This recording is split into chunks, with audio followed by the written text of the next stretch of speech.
Nigeria at 59, fixing a broken nation. The power industry. The problem Nigeria has with its power industry is not only in the generation, which is still grossly incapable of serving the ever-growing demands of the nation's populace. Another aspect, however, that is closer to home for most Nigerians is the problem with the power distribution companies. The issues span over different topics, from abandonment of regions with faulty transformers and up prices for years, to the problem of overbilling for the energy that was scarcely available in the first place. The people have really had it with the distribution companies, which by the way are only a farce as far as their supposed privatization goes. They are essentially monopolies with solid connections with governmental bodies and have no real incentives to improve their service quality, since they have a well-established and, as a matter of fact, rapidly growing customer base that is essentially going nowhere, hence the poor treatment of their customers. The next one is corruption. When it comes to the plague of corruption from which the entire nation is suffering, it is important to note some facts about this disgusting apparition that has latched on to every sector of this nation. We need to realize that corruption is a global phenomenon. It is not unique to Nigeria, nor is it unique to Africa, as some people might presume. And anyone with a good knowledge of global politics and events would easily see this. It is only a manifestation of the depraved nature of people of all races. The question is whether or not a system is set up in a manner in which this evil yet natural tendency of the human nature is stymied and disincentivized. The reason you get less of the cases of corruption in many of the Western countries is that their systems have checks and balances that function largely with little or no political influences, which serve as deterrents against such acts. Our system, on the other hand, in this nation incentivizes such behaviors, making our politicians to see political offices as a means to enrich themselves.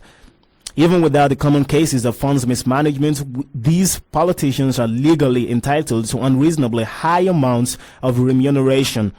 They are supposed to serve their constituents in office rather than getting served. Political offices should be restructured to be less enticing to the people of ill intentions who just want to strike it rich and cart away public funds. I suggest a massive cut to salaries of these so-called public servants, and let us have only those people who will serve the nation, knowing fully well they will be paid basically at the same rates that an average civil servant is paid. This would also drastically lower the chances that politicians get so desperate for an office that they commit egregious acts of violence to lay hold of their ambitions, improving security of lives and property as a result. Added to all that is the fact that corruption is now cultural in Nigeria. It is not as stigmatizing as it once was to be credibly accused or even convicted of a corruption charge. There is a great chance you get to become a celebrity at the end of it.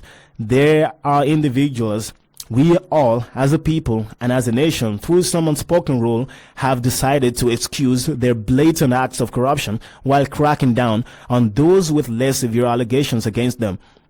This is not restricted to the political arena, but in what has become everyday forms of corruption, from the receptionist that signals a quid pro quo before you can get access to an official you desperately need to meet, to the widely celebrated rings of internet fraudsters both by popular musicians and large swaths of the youth in the nation. That you can even get ostracized or excoriated for such things on social media. Isn't it a sign that we have this embedded in the culture that on the recent FBI list of prominent supposed international internet scammers by the United States FBI, there are 77 Nigerians out of 80 perpetrators? We obviously need to rethink our values as a nation. If by some stroke of luck we were able to get rid of the so-called corrupt leaders right this instant, it would make no difference whatsoever, because corruption is endemic in our culture. Only by sincere cultural evaluation can we eliminate this vice from our nation. The next one, true federalism. Nigeria is the Federal Republic. There have been talks about returning the nation to what it was meant to be from the beginning, which would be a true federation. One of the main contributors to the tension in the political fabric of this nation is the fact that there is way too much at stake in deciding those who serve in the federal government. This is, of course, only a natural response to an extremely powerful national government. If this system functioned the way it was designed to work, in which we would have the states being in charge of their own policies and the federal government having very limited say on the decisions in the individual states and local governments, that would incentivize the states to invest in their own industrial growth and development and not simply wait around for the most part for the federal government before most things get done.